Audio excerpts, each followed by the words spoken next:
ರಾಜ್ಯದಲ್ಲಿ ಬರ ಇದ್ರೂ ದೆಹಲಿಯಲ್ಲೇ ಕೆಲ ಸಚಿವಾಕಾಂಕ್ಷಿಗಳು ಮೊಕ್ಕಾಂ ಹೂಡಿದ್ದಾರೆ.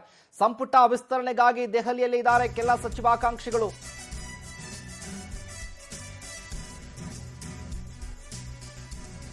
ಕ್ಷೇತ್ರಕ್ಕೆ ಬರದೆ ದೆಹಲಿಯಲ್ಲೇ ಇದ್ದು ಸಚಿವ ಸ್ಥಾನಕ್ಕಾಗಿ ಪೈಪೋಟಿಯನ್ನ ಮಾಡ್ತಾ ಇದ್ದಾರೆ. ಇನ್ನು ಕೆಲವರು ಸ್ವಕ್ಷೇತ್ರಕ್ಕೆ ತೆರಳದೆ ಬೆಂಗಳೂರಿನಲ್ಲೇ ಲಾಬಿ ಮಾಡ್ತಿದ್ದಾರೆ. ಸಿಎಂ ಮಾಜಿ ಸಿಎಂ ವಾಪಸ್ ಆದ್ರೂ ಕ್ಷೇತ್ರಕ್ಕೆ ಮಾತ್ರ ಕೆಲ ಶಾಸಕರು ಬರ್ತಾ ಇಲ್ಲ.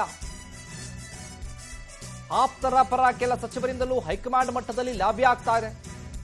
ಎಲ್ಲರೂ ಸಂಪುಟ ವಿಸ್ತರಣೆಯಲ್ಲೇ ಬ್ಯುಸಿ ಆಗಿದ್ದಾರೆ. ಹಾಗಾದ್ರೆ ರೈತರ ಸಮಸ್ಯೆಯನ್ನ ಕೇಳೋರು ಯಾರು?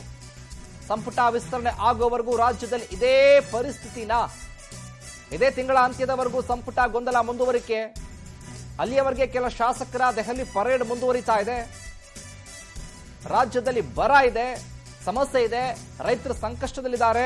ಕುಡಿಯೋ ನೀರಿಗೆ ಸಂಬಂಧಪಟ್ಟ ಹಾಗೆ ಹಲವು ಜಿಲ್ಲೆಗಳಲ್ಲಿ ಸಮಸ್ಯೆಗಳಾಗ್ತಿದ್ದಾವೆ.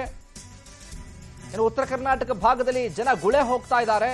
ಇವೆಲ್ಲವನ್ನ ಬಿಟ್ಟು ಅಧಿಕಾರದ ದಾಹ, ಸಚಿವರಾಗಬೇಕು ಅನ್ನುವಂತ ಹಂಬಲ.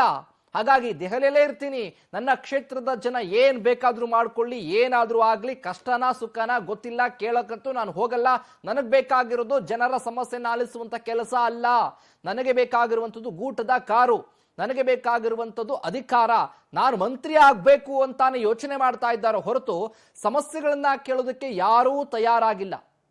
ಹೈಕಮಾಂಡ್ ನಾಯಕತ್ರ ಲಾಭಿ ಮಾಡೋದು, ಎಲ್ಲರನ್ನ ಭೇಟಿ ಮಾಡೋದು, ಮಾತುಕತೆ ಮಾಡೋದು, ಇದೇ ವಿಚಾರ. ಎಸ್ಸಿನ ಇದೇ ವಿಚಾರಕ್ಕೆ ಸಂಬಂಧಪಟ್ಟಾಗಿ ಹೆಚ್ಚಿನ ಅಪ್ಡೇಟ್ಸ್ ಅನ್ನ ಕೊಡ್ತಾರೆ ನಮ್ಮ ಪ್ರತಿನಿಧಿ ರೂಪೇಶ್. ಲೈವ್ ನಲ್ಲಿ ಜಾಯ್ನ್ ಆಗ್ತಾ ಇದ್ದಾರೆ. ರೂಪೇಶ್, ನೋಡ್ತಾ ಇದ್ದೀವಿ ರಾಜ್ಯದಲ್ಲಿ ಹಲವಾರು ಸಮಸ್ಯೆಗಳಿದ್ದಾವೆ. ರೈತರ ಸಮಸ್ಯೆ, ಬರ ವಿಚಾರ, ಕುಡಿಯೋ ನೀರಿನ ಸಮಸ್ಯೆ, ಕ್ಷೇತ್ರದ ಅಭಿವೃದ್ಧಿ ಆಗ್ತಾ ಇಲ್ಲ, ವಿದ್ಯಾರ್ಥಿಗಳಿಗೆ ಕೆಲಸ ಸಿಗ್ತಾ ಇಲ್ಲ, ಹೀಗೆ ಹಲವು ಸಾಲು ಸಾಲು ಸಮಸ್ಯೆಗಳು. ಆದ್ರೆ ಇಂಥ ಸಂದರ್ಭದಲ್ಲಿ ಡೆಲ್ಲಿಗೆ ಹೋಗಿ ಪರೇಡ್ ಮಾಡಿಕೊಂಡು ಲಾಬಿ ಮಾಡ್ತಾ ಇದ್ದಾರೆ ಹೊರತು ಕ್ಷೇತ್ರದ ಜನರ ಸಮಸ್ಯೆನ ಆಲಿಸ್ತಾ ಇಲ್ಲ ಅಂತ ಈ ವಿಚಾರಕ್ಕೆ ಸಂಬಂಧಪಟ್ಟಂತೆ ಅಪ್ಡೇಟ್ಸ್ ಕೊಡೋದಾದ್ರೆ